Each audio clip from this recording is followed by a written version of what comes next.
What's up, everybody? Welcome to Breakfast with the Canes. This Saturday, I'm back in Miami. Pete's back in Miami, so we're ready to get rock and rolling. Portal is pretty much closed. Still a couple lines in the water. We'll talk about that, but we're pretty much looking at the 2025 Miami Hurricanes. Going to talk about some things that went right, went wrong, just kind of where we're at here and what is next.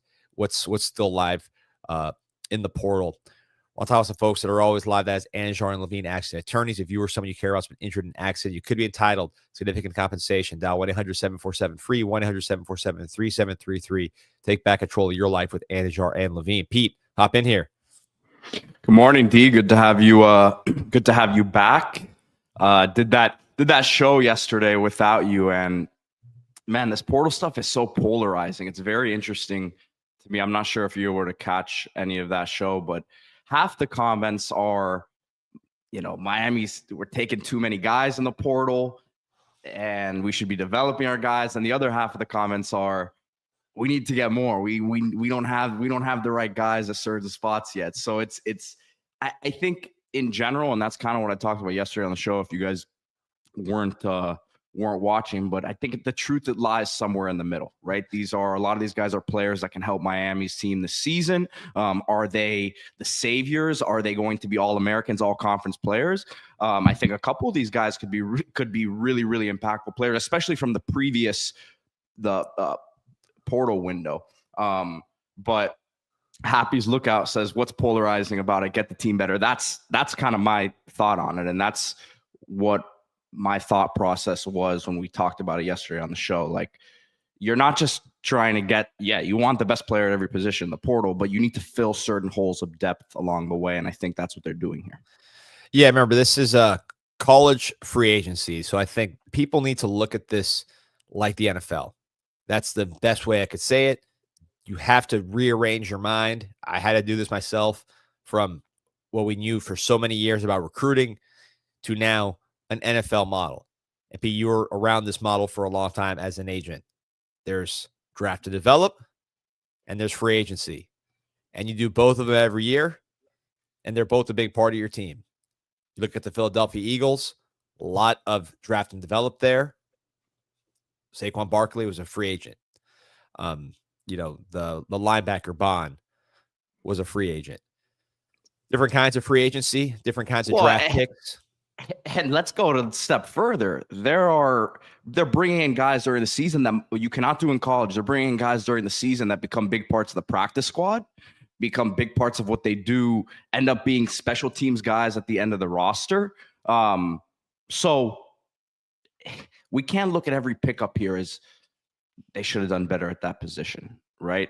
Do you wish that you have a guy that you could slot in 100% at safety? We're excited about Jacoby Thomas. I know you haven't given your thoughts on him, D, but do you have the answer at receiver? I don't know that you exactly do, but you've picked up certain pieces I think can help you at that spot, and you have to trust that the guys that you have in the building take that next step, and guys like a CJ Daniels to be what you brought him in to be, which is a legitimate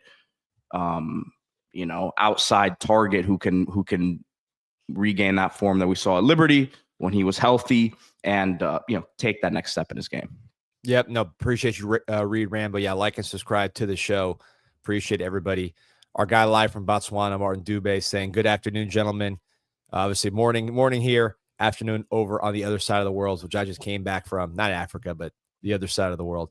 He said he grew up with soccer transfers, so it does not jar me at all. It's normal. Pete, I know you're all about that world. That's squad depth, man. There's 11 in soccer. There's 11 guys that play, but these squads are like 40 deep, right? 30, 40 deep. So you got to have depth, right? And that's obviously any sport. You got 11 guys on the field. In football, you're very deep. And the nature that, like I said this yesterday, D, and I don't think I think we have recency bias based on last year. Got very lucky at running back health-wise last year. You only played 4 receivers for most of the year because no one got hurt at that spot. And again, I said this yesterday, like, you were all in with a veteran quarterback. I don't think there was going to be much tinkering. You threw a JoJo Trader out there last year. He wasn't ready physically. He was banged up. We saw a lot at the end of the year what he did once he was healthy, and in the bowl game showed that explosiveness and that twitch we want to see, and then has carried that into the spring here. But like, it was all systems go. It was a veteran, all hands on deck. And then I said this yesterday as well, and I know you said this, and Dwayne Johnson says, let's give the young boys a chance. I think that they want a Malachi Tony to go out there and win that job, right? If he's ready for it. Again, you know what Tony Johnson, what it looks like, right? You've seen it on tape at the collegiate level. He's been a productive player. You're going to have these guys side by side in practice now.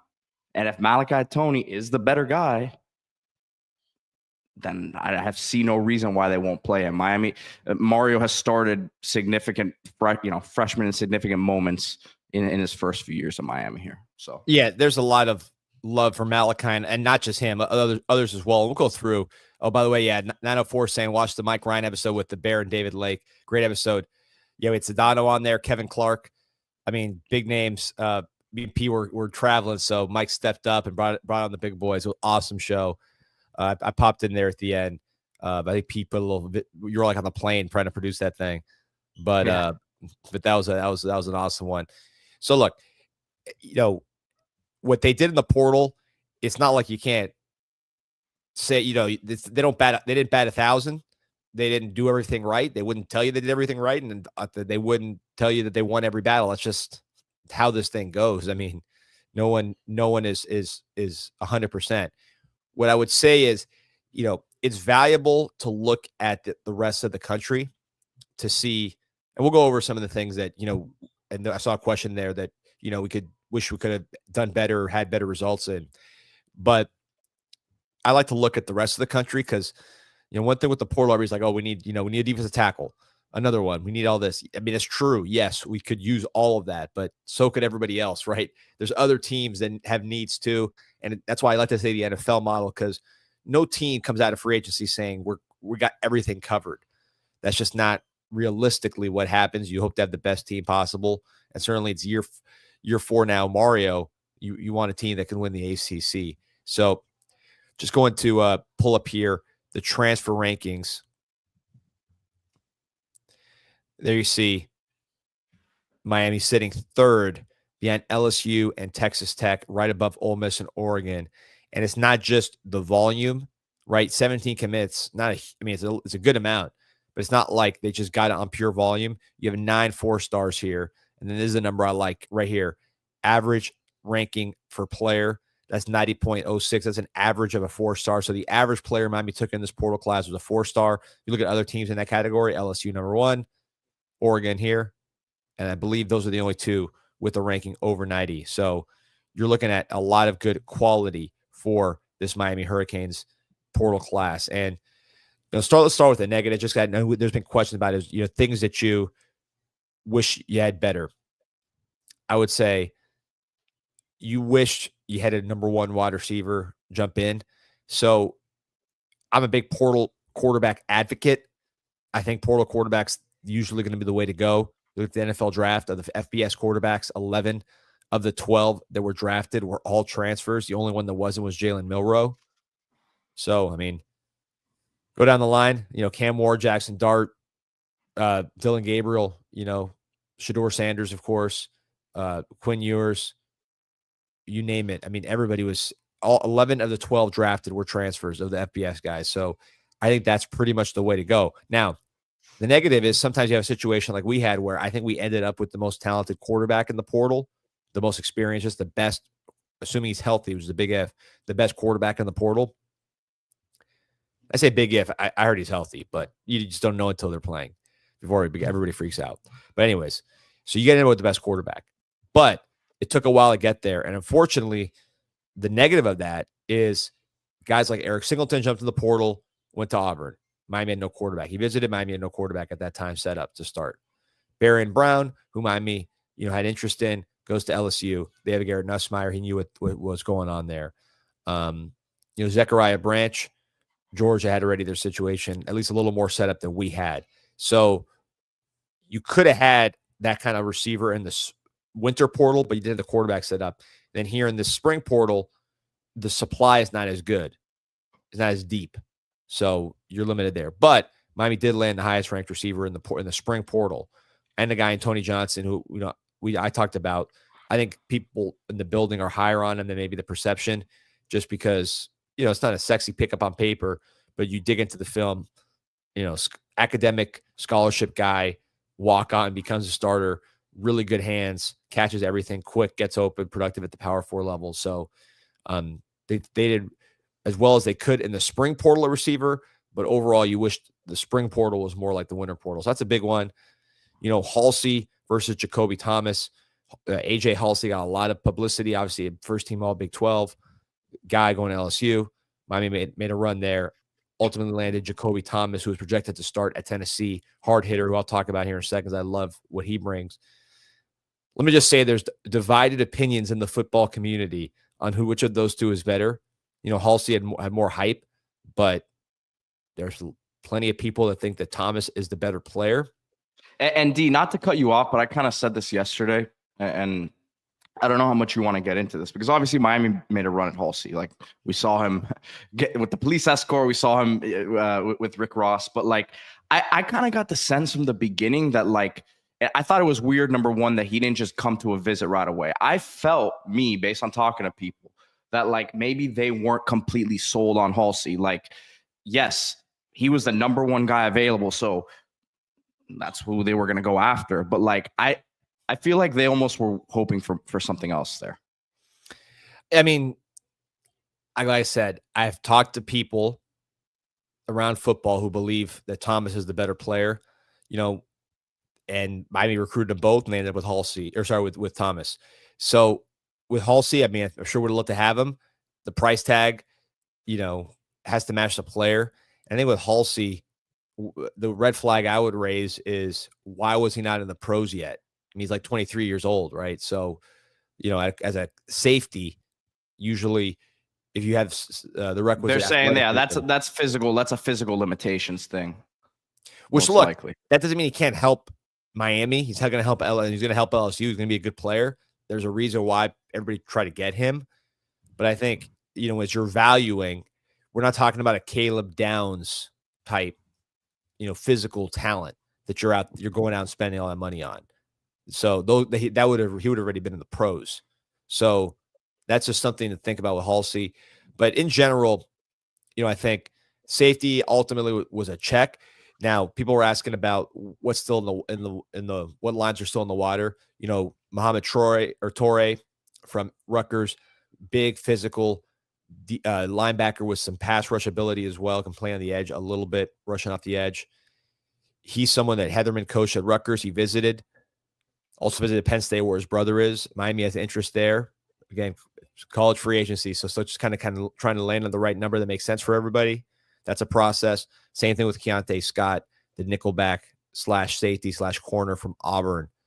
Talented guy, coached by Zach Etheridge. He's actually going to follow Etheridge to Houston.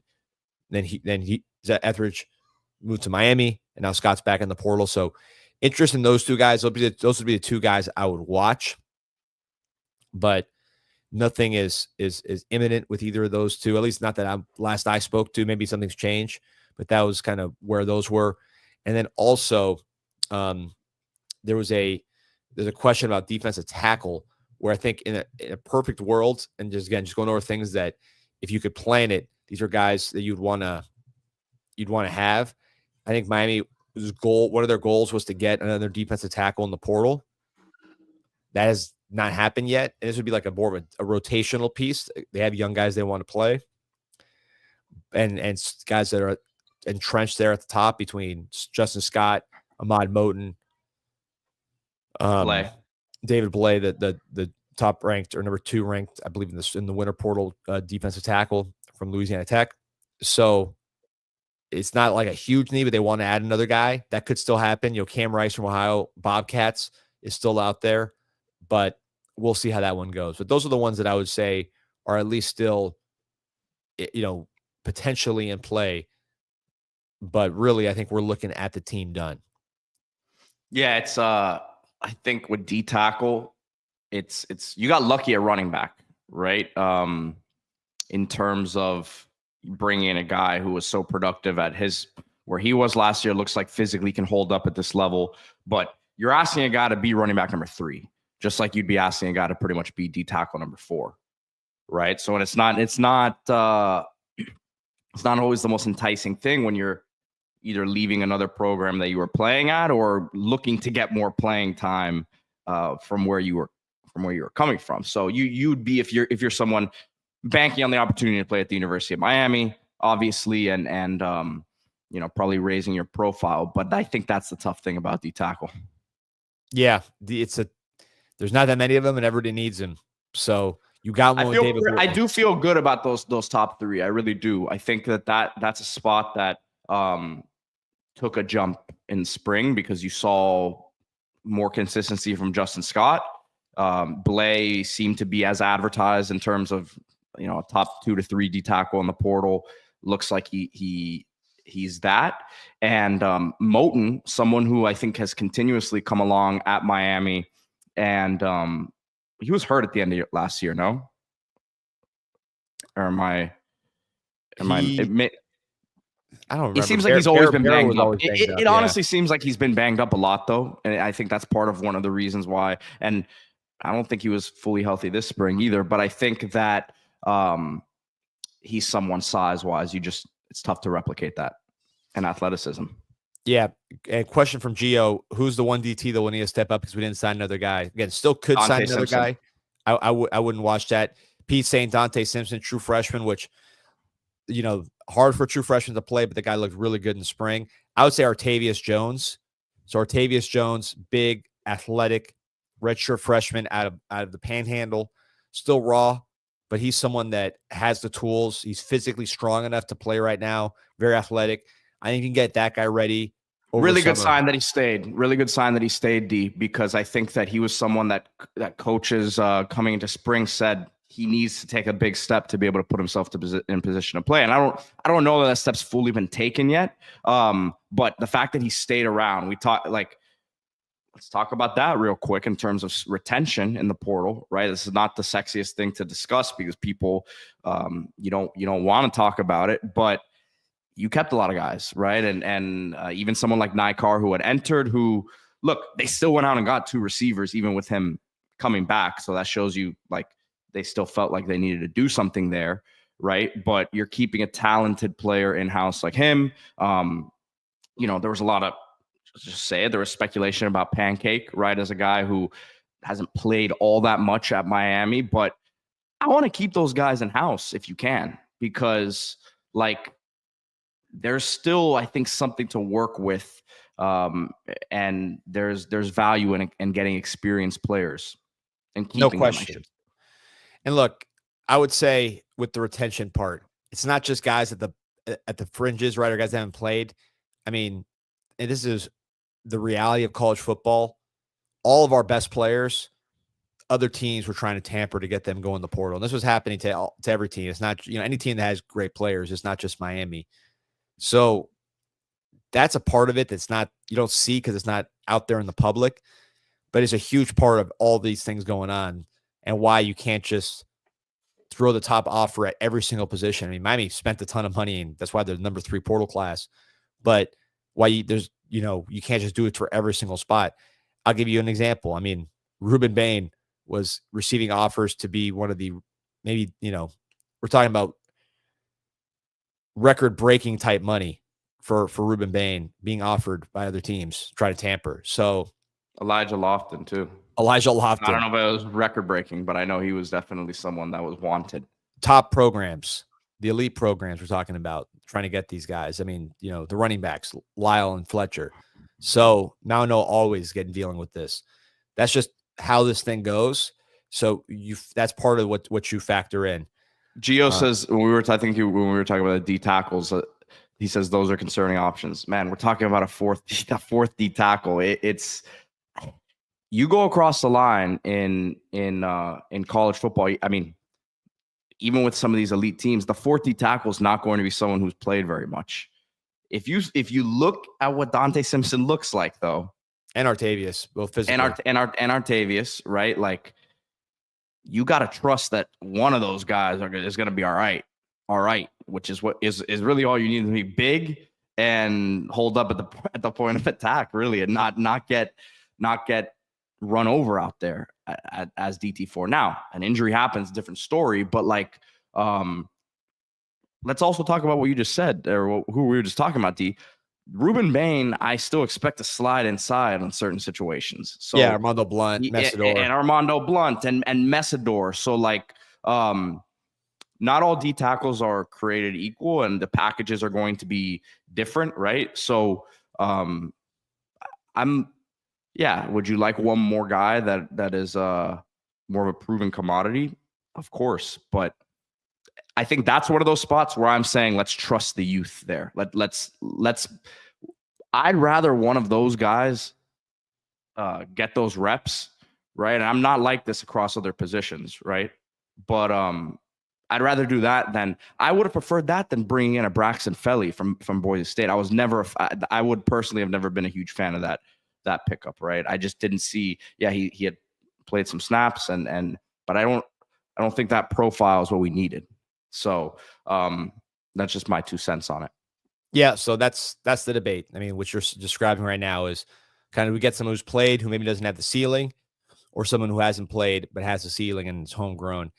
I think in general, we talked about this portal class. We could talk about it some more. I believe we've hit out every single player. Jacoby Thomas, let me just give my thoughts on that. You did the podcast. I was on the plane. I've been saying on the show for really since last year, and you guys who listen to the show, consistently had heard this, which is I thought we needed this last year, a tone setter, somebody that's out there to hit, somebody that's out there to bust heads, even if you're getting a little on coverage. We just needed that element, right? Somebody who's out there with physicality, with aggressive intent, and is going to set the tone for the defense, which has a lot of talent, and bring some energy to that group. That was something I've been saying since last year publicly. So this player, Jacoby, was going to start at Tennessee. They were not happy to lose him. He brings that element, Middle Tennessee transfer. Probably not the best in pass coverage right now, which is why he's not in the pros right now, but super physical, loves to hit. I think and he has some closing speed too. He's more athletic than like an Amari Carter. I think you'd compare him to. He's probably more athletic than that based on what I've seen. But that temperament, there it is. We needed that Amari Carter. I think we did. Maybe ideally a little faster. And I think that's what, and without the ejections, like HTS is saying, HTS. But Jacoby has a little more speed, but similar kind of attack mentality, similar striking ability, ability to just pop guys. So I think that was a very, very important fit for what we needed, in my opinion. Steve Ely makes a good comment here, D, about the defensive line, and I actually heard this last week. I was talking to someone who in the building, and they said, and this is the comment if you're listening on audio, I'm not worried about the D-line. Damian Lewis will help make the Colorado D-line better. I've heard phenomenal things about Damian Lewis as a coach, and guys getting better underneath him. So yeah, and guys need to coach, right? I think that's what you expect with these guys. You mentioned Damian Lewis right there and the good feedback you're hearing. Heatherman was brought in a linebacker, right? And I love the linebacker we brought in. I think he's got a chance to be really, really good. Guy that made a lot of tackles when he was pressed into playing time at NC State. So, that's a nice pickup there. I know pickup that people are really, really excited about internally, probably even more so than on the external. So right now I'm talking about the linebacker from NC State. Kamal Bonner. Yeah. Kamal Bonner. He's probably the one. He's probably the one, and I've said it a few times, that people are most excited about. Maybe him and Keelan Marion in terms of the recent pickups here. Yeah, just because of the upside. I mean, this is a guy with 3 years of eligibility who is a retro freshman, played and made a ton of tackles, former safety from Moultrie, Georgia, hometown of Nikar. We're getting a question from Hannah and Brett Pond. Can you give an update on Florida State's transfer window? Yeah, I mean, bad. So here's what I'd say. 4-star transfers, they really struggled. They got a couple, actually. They got better here late. They got some guys late. I just saw they just picked up another offensive lineman from Vandy here a little while ago. Yeah, so I spoke too soon. They actually bounced back a little bit. Let me just pull up the rankings. They must have climbed a little bit because they have gotten a couple of 4-star transfers. I think they did lack a little bit. So yeah, they got 8. So they've worked their way up with the transfers. They got more transfers than us. They got 4, 4 more than we did, just overall players. I thought they lacked impact a little bit. Would be my takeaway. If you look at their really good team, Jordan Travis, Jared Verse, Brandon Fist, Jaheim Bell, these were impactful guys for him. The running back from Oregon. So I will say, I think it was a good haul for them O-line wise in the portal. That was a huge weakness for them, and they've got multiple 4-star linemen coming in. They got the kid from Ole Miss, the tackle. They got the center from Wake Forest. They got a couple kids from Gunnar Hansen. I think his name is from Vanderbilt, right? So yeah, local guy. They're not going to be as bad as last year. It's safe to say that. I think they'll be in the 7-8 win range. Yeah, that's where I have them. And look, they're dangerous. Like when you're talking about playing in Miami with this weird offense and they're motivated, that gives me a little concern because they're a live dog in that kind of game. But as far as like being an actual good team, I don't really see them being that. I think 7 wins, 8 wins would be a big win for them. Their quarterback situation is pretty poor. They have added a couple of receivers, but I don't expect their passing game to be particularly dynamic with Castellanos. Offensive line, they did a good job, like you said, adding some size. They did add Jeremiah Wilson here recently, the corner from Houston, who will help them. I mean, they added some guys that can help. Though their defense will be better. They'll be better for sure. I just don't know as I look at their high school roster. None of their high school guys have done anything. So there's a lot of pressure on the portal guys, and I don't see necessarily impact players. But yeah, I got a question on the show yesterday, or a comment that was basically saying that, we get on FSU a lot about the portal, but that we've had the same portal situation as them. And, on top of the fact that Miami has the number 3 portal class in the country right now, like it's exactly what I said, D. I said FSU's relying on those guys to come in and be the guys right away. I think there are certain players Miami needs to be the guys at certain positions, but like a lot of these are complementary pieces. Yeah, and Miami's recruited a lot better. That's the biggest difference. I mean, we just look at the rankings, look at the game last year when Miami beat the heck out of FSU. Miami just recruited better talent from high school, so that makes a huge difference. And the portal, that's there it is from Happy's Lookout. And I think just in general, we could talk about the portal, number 3 ranked portal class in the country. All the guys love Marty Brown as an addition. Talked about Keelan Marion, his upside at receiver. I think he'd be like a Sam Brown, probably more closer to Sam Brown than a Restrepo, but hopefully more consistent than Sam Brown. And it has great return ability on top of that, All-America kick returner. Just some of the guys we got here in the spring portal. People aren't going to want to hear that. What? I mean, I don't know if Keelan Marion is going to be like a Restrepo, but I think if he can be like what you hoped Sam Brown was going to be at receiver while also being an All-America kick returner, that's a good deal. So what I want to focus on here, tell FSU and the homegrown talent, that's going to be the story of next year because these portal guys are going to help. Number 3 portal class, like we said, but it's really going to be about can these coaches, Heatherman, Etheridge, Harris, Damian Lewis, guys, assistant coaches you've brought in and felt really good about, particularly the defensive side of the ball, can they get these guys ready to play? So just looking at the homegrown guys, Vic Vassell mentions Malachi Tony. That's a homegrown guy, right? JoJo Trader, who I expect to be a number 1 receiver and needs to be now because you didn't bring one in. Will he take the next step? Offensive line, pretty much aside from the center, all homegrown. Elijah Lofton, who I think will be the best player on the offense, homegrown.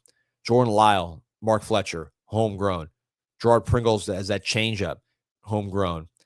You talk about on the defensive side of the ball, 4 5-stars. Hayden Lowe, Mondo Blunt, Justin Scott, Marquise Lightfoot, all homegrown. Ahmad Moten, homegrown. Ruben Bain, who you're counting out to be one of the best defensive players in the country. We've seen his name in every single mock draft. Homegrown. Linebacker, Wesley Basaint, Popo Gear, both 4-stars, both experienced, your starters, homegrown. That's what you need those are the guys you need to really step up. OJ Frederic. If you can get those guys to step up, I think the portal guys are going to do their job. Question, is Gerard Pringle faster than Jordan Lau? Yes, he's smaller. I mean, Jordan Lau's, probably 20 pounds bigger at least, but Pringle is as fast. Pringle's closer to Chris Johnson. Chris Johnson is pretty elite speed. I would say Pringle's not as fast on the track, although he is very fast on the track. I think he's like 10.6, 10.7. Chris Johnson's like 10.2, rare speed on the track, but Pringle probably functionally for football is actually faster when you conclude the quickness and all that.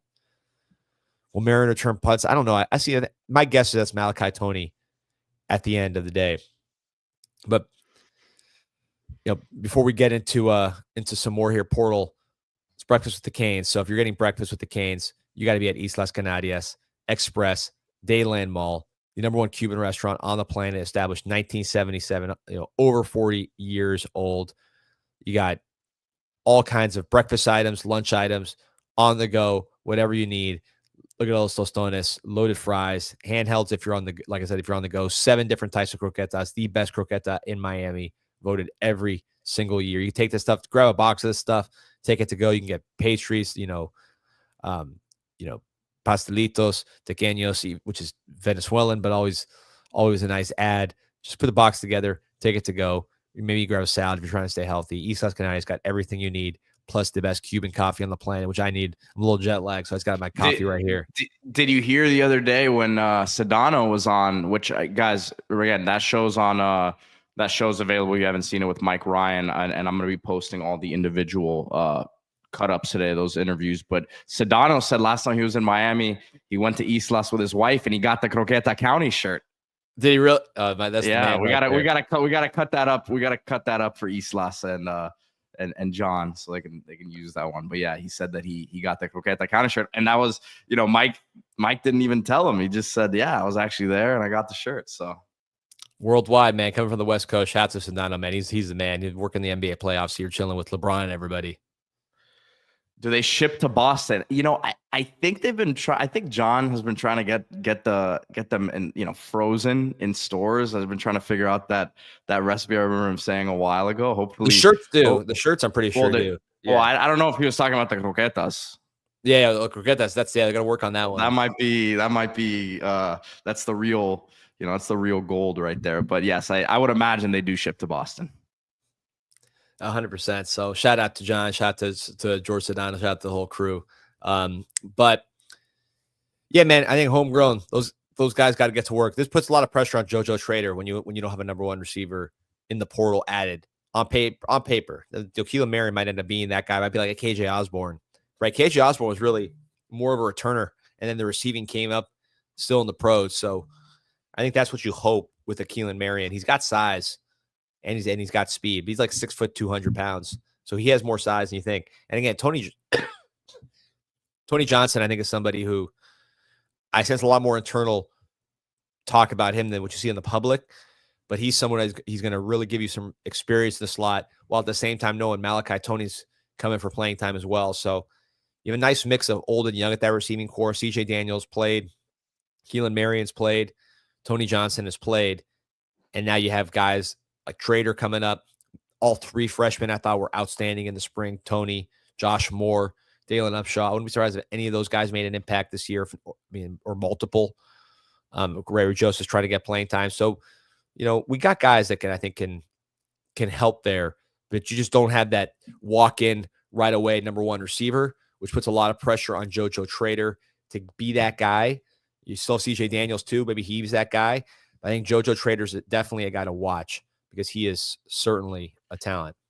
The question here from Eddie Delva asking about Kenya Pepe, who committed to USC. If there's any news on him flipping, and I'll let you answer this, D. But my inclination would be you have a lot of funds potentially tied up in Jackson Cantwell. Obviously, that decision looming. And Pepe is probably commanding a lot of money as well. So that would be my guess. Not saying that Cantwell's 100% sure thing, but I find it pretty tough to land both of those guys from an NIL standpoint.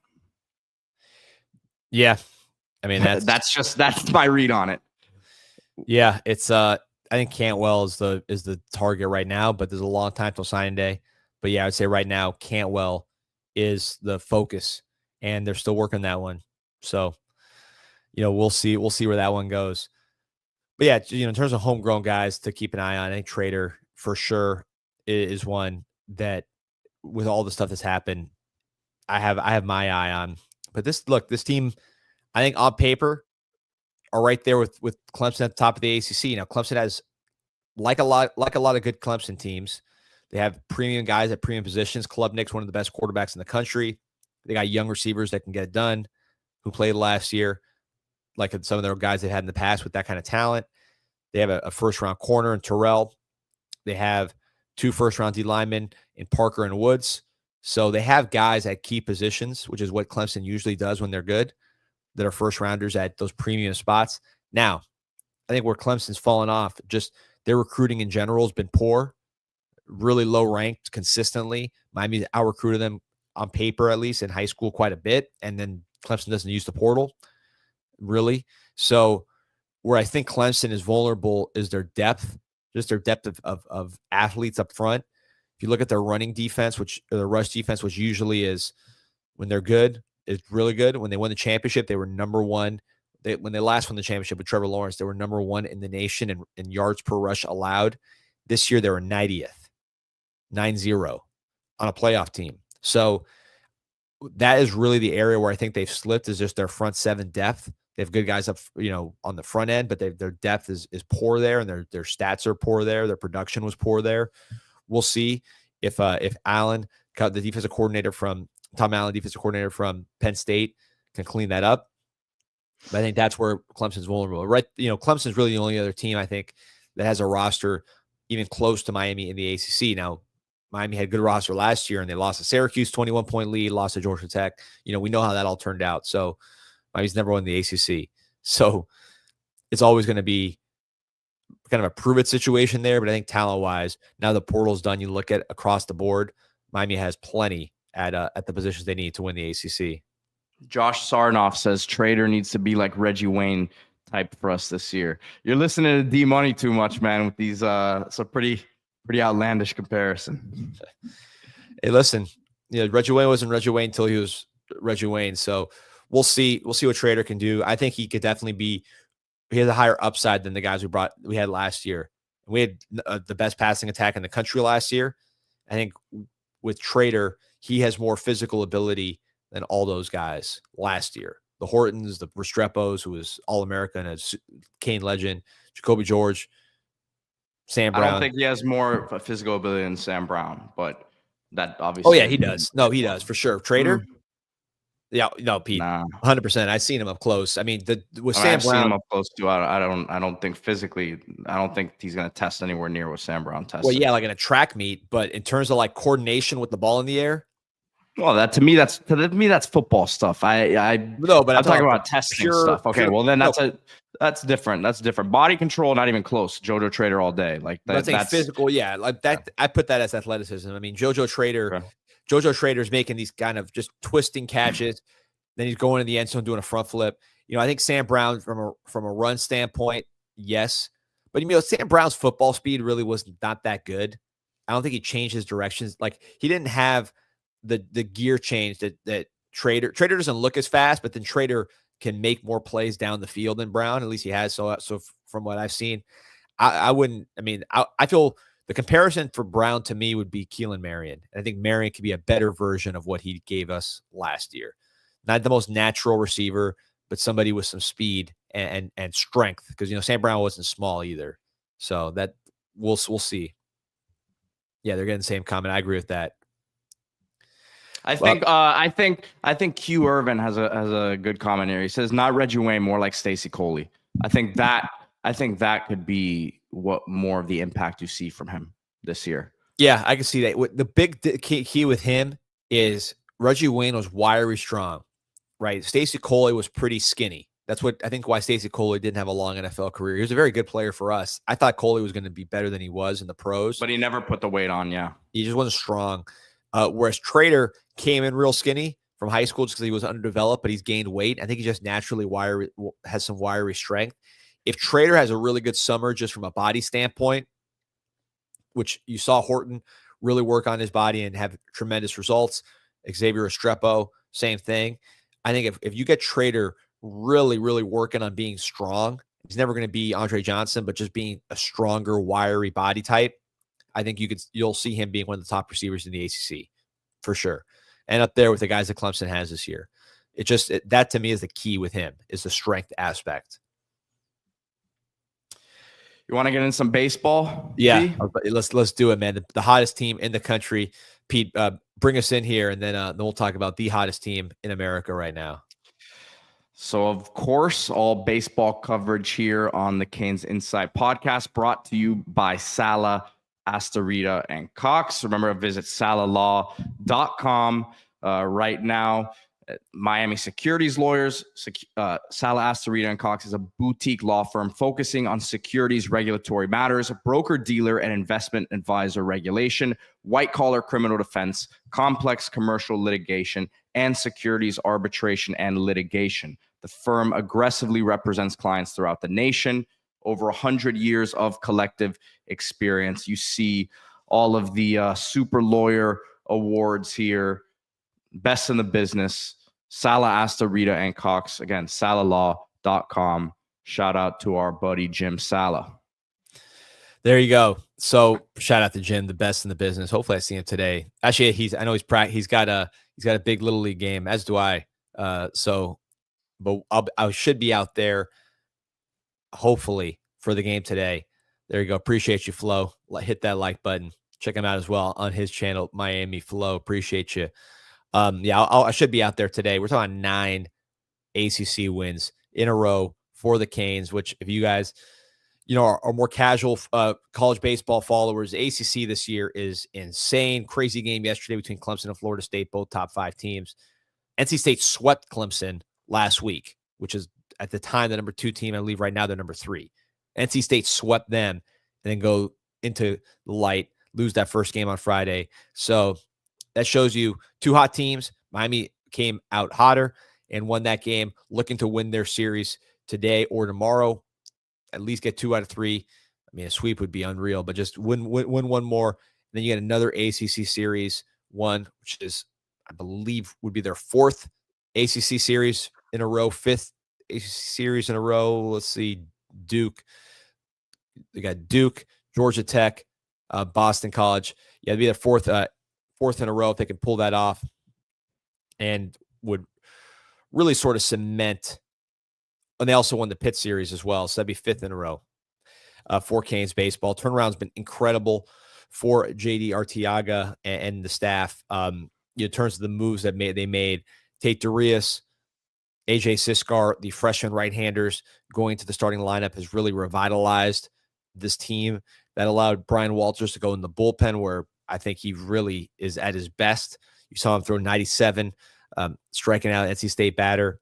Big moment last night. This is a dude, his brother's one of the best closers ever at Miami, now is in the pros. So put him in the mix. You're talking about a really, really good ACC closer. And if those freshmen can hold up on Saturday and Sunday, which so far they have, we'll see today and tomorrow, you got a really good group. Griffin Hugas, your ace on Friday. Another win yesterday. What's up, Grandpa Jim? Good to see you, listen, Grandpa Jim, we just said the other day, guys, if you're unfamiliar, Grandpa Jim, Riley Williams' grandfather. We just said the other day, man, Riley could have been that missing piece at tight end right now, man. Yeah, no, we're looking forward to watching him at Oregon State. Let us know in the comments how he's doing. Big, talented guy. We've always been fans. Appreciate you still checking in with us, man. Absolutely, man. You're the man. So on the baseball side, Griffin Hugas did his job on Friday, had some walks, but ultimately you come away with the W. And then Daniel Cuvée, part of this run, yes, the freshman starters, Walters going to the bullpen, Hugas playing well, all those things have made a huge difference. But I think the fact that Cuvée, your superstar third baseman, voted the best third baseman in America before the season, I would say, had a slow start, but it wasn't as good as he finished as a freshman. Man, he's back on his pace. He is 2 home runs yesterday, 5 RBI, which I believe is a career high for Cuvée. He's leading the team. There's a team that is as good as they're playing. They're still not really scoring a ton of runs. Last I checked, they were 2nd in the ACC in runs. So they need Cuvée to really carry them. They have some spots where they're young and they don't have this. They're more probably defense first profiles at, center field, right field, first base. right? Those are more defense first profiles at the moment. So you really need Cuvée to carry you, and he has. Max Galvin's been hitting, another guy who I thought was going to be really one of the better hitters in the ACC coming out of camp. Had a slow start and now starting to hit. Really happy to see Max Galvin. Also had a beautiful outfield assist yesterday. So this team is clicking on all cylinders, man. If you have a chance to get out to the light, go out, check them out, check out the boys, because they really, really are doing great. Go to MiamiHurricanes.com, get your tickets. Best ticket in town to see a lot of talent. ACC ball. These are future pros. These are guys you're going to see playing in the pros maybe as early as next year. Look at Cam Smith from FSU was starting opening day. So college baseball to me is peaking right now as far as the amount of first round talent that's in every one of these series and every one of these games. And you were worried the Canes would be left out of that, but now they're starting to push their way back in. Look like a lock to make a regional. And if they keep this pace, stay hot like this, I mean, who knows what could happen. So fired up about what's happening with Canes baseball. Yeah, give them a ton of credit for turning it around, man. To do it in the middle of the season like that, when it was really, I mean, do or die, right? And I gotta say, I've been to one game this year. It was the last ACC game they lost against Georgia Tech, right? No, they swept them. It would have been Duke probably. The one they beat us pretty good. Duke Friday night. Yeah, they shellacked us. That was the low point. So, that was literally the low point of the season when it looked bad for everybody. And then after that has been, like you said, and it was either that if it didn't happen then, like, it wasn't going to happen. So pretty crazy. Yeah. It's a really interesting team because when you look at first base, not a lot of pop there. They have two freshman center fielders starting in the outfield. So not a lot of pop there. Your catcher's more of a defense first guy. They shouldn't be doing the things they do. They just kind of scrape out wins, man. JD's done a nice job. I was gonna say that's credit to I think the coaching staff, without a doubt. Jake Ogden stealing home yesterday, probably my favorite player to watch on the team. I like all these guys. Interviewed a lot of them for Canes Connect or for Storm Sessions. By the way, number 4 play on SportsCenter top 10 this morning. Jake Ogden. Oh, stealing home. There you go. Yeah. So, by the way, check out Storm Sessions if you guys haven't yet. If you pull up the Storm set, I'll pull it up here. Or you'll pull it up here. I'll do it. Storm Sessions. This is my show for the University of Miami. Interviewed a lot of these guys on the baseball team. Jake Ogden, who stole home, interviewed him. He was great. I mean, all these guys are great. Daniel Cuvée, Nick Robert, who unfortunately is hurt, but he's going to come back strong. Griffin Hugas, who started yesterday, our Friday starter. Max Galvin, who's on a tear. We got Dorian Gonzalez coming up. These are just a lot of fun to interview these guys. And then this week, interviewed Francis Mauanoa, which was just an absolutely unbelievable episode. This guy is the man. There's the podcast on Official UM Athletics. You can get it on Spotify, Apple Music, and then on YouTube as well. So if you want to watch it, you just go to YouTube. This is the official Miami Hurricanes channel. That podcast with Mauanoa was great. Talking about growing up in Samoa, having to share mouthpieces, having to cut out, parts of his shoe for thigh pads.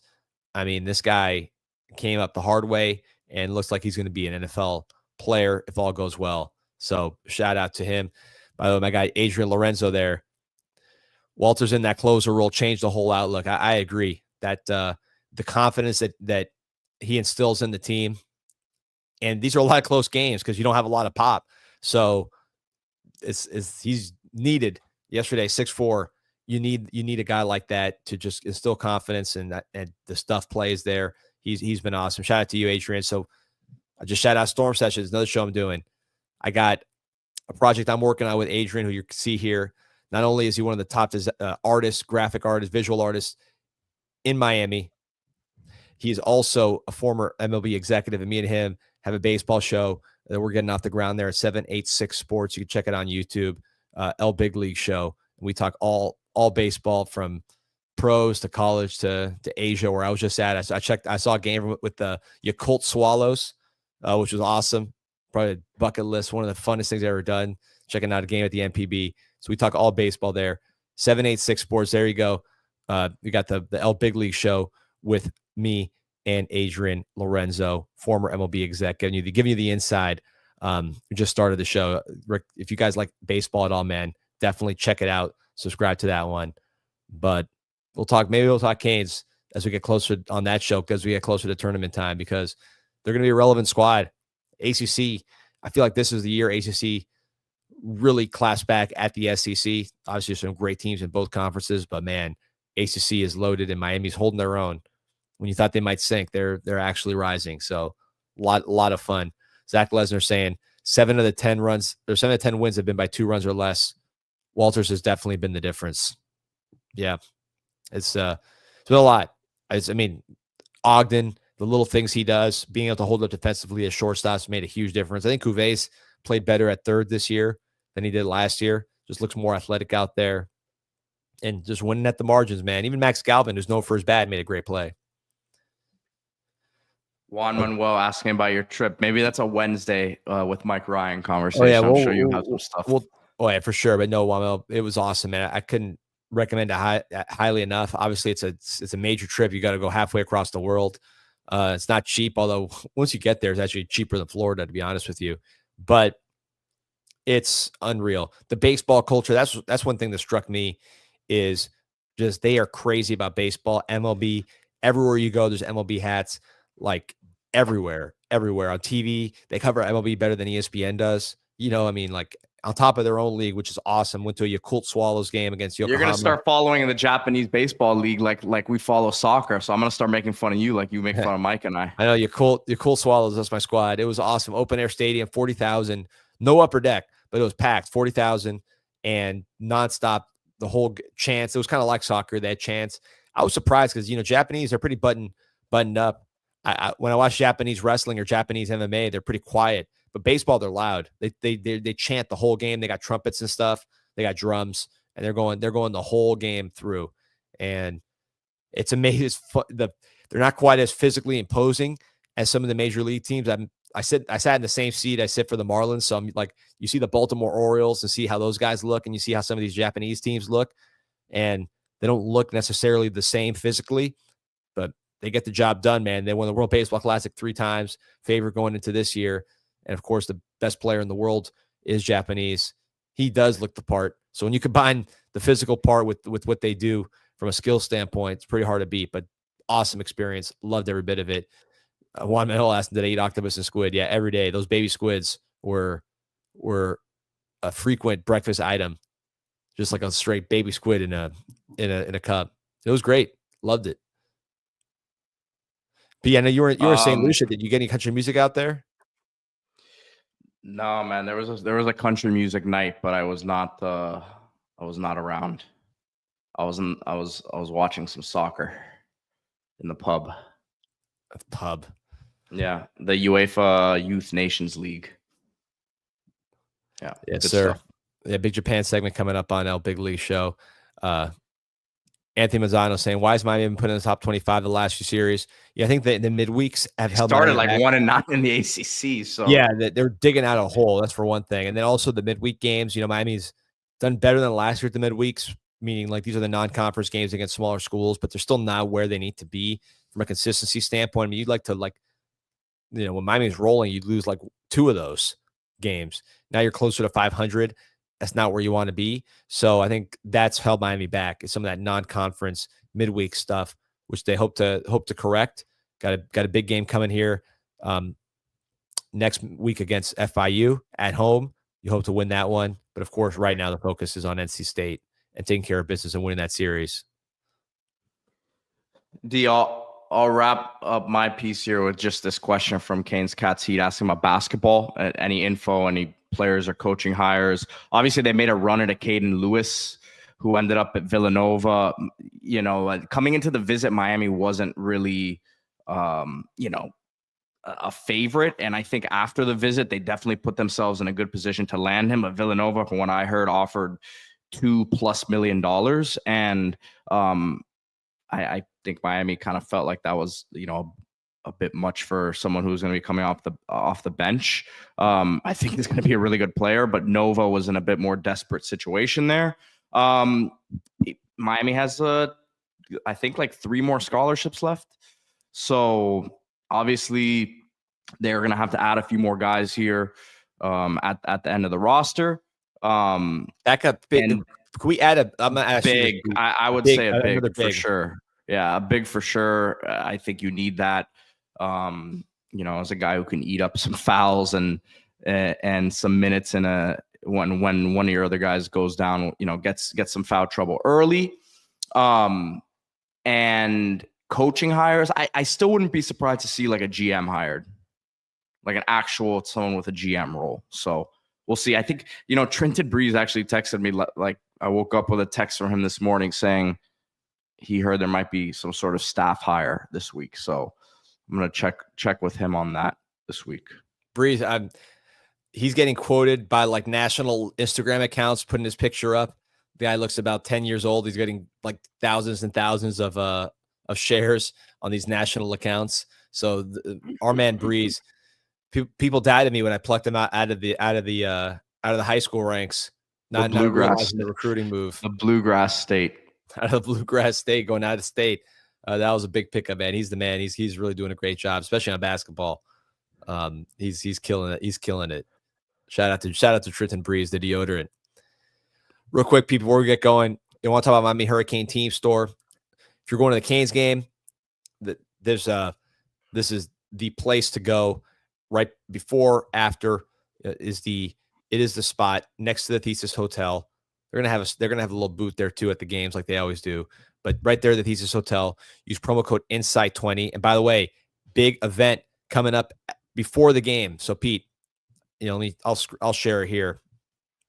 But there's a big event coming to the team store right here as I pull it up. There you go. So this is today, 3 to 4, right there right there across the street from campus. Meet the freshman D tackles. We'll talk about the defensive tackles. You can meet them right there. Micah Newton, Justin Scott, the 5-star, I think is going to be a superstar this year. Potentially, things go the way they're trending. Dante Simpson, the really talented young freshman. Micah Newton, another talented young player as well. He's dealing with some injuries, but he has a chance to be real good. So go meet the players, grab some autographs, get some gear. Promo code INSIGHT20 will get you 20% off. That is the team store, Saturday, May 3rd, which is today. As you're listening to this, 3 to 4 p.m., you can go there right before the game and get some gear and meet some really, really good young men, talented players. So check out that event from 3 to 4 today. And don't forget to hit that like button, subscribe to the channel. We got almost 1,400 on Saturday morning. These Saturday shows, man, I'm glad we do them now. People are they work and aren't able to listen to us during the week live. We appreciate you joining us here. Drizzy Drake says, will you guys make the Mike Ryan show a regular thing or at least once a month? Listen, I'm not sure if you're talking about just having Mike on. We do that every Wednesday, which I'm sure you're aware of. If you're not, then check that out. But those are obviously special occasions. We get everyone on like that at once. We did it last year before the season, so we'll probably do that again listen, these are pretty high profile guys, man. To get them all in the same, available in the same time frame like that's not easy. So I can't promise you we'll have that once a month, but definitely want to get those guys on as much as possible. It's it's nice to see, because obviously, look, there's we understand that the national bias against Miami is a true thing, but it's nice to know there are people in the national media like Jorge Sedano, like Kevin Clark, like the Bear, who are behind the scenes fighting for the Canes in a sense.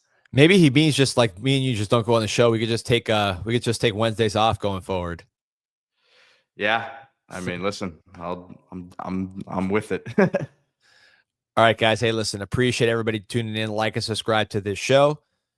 If you see you at that event, if you're in town, go support these young student athletes there. 3 to 4 p.m. at the team store, autographs. Those events are really great, especially with kids. You're not going to get up close like that too often, especially when Justin Scott is, the number one defensive tackle in the country.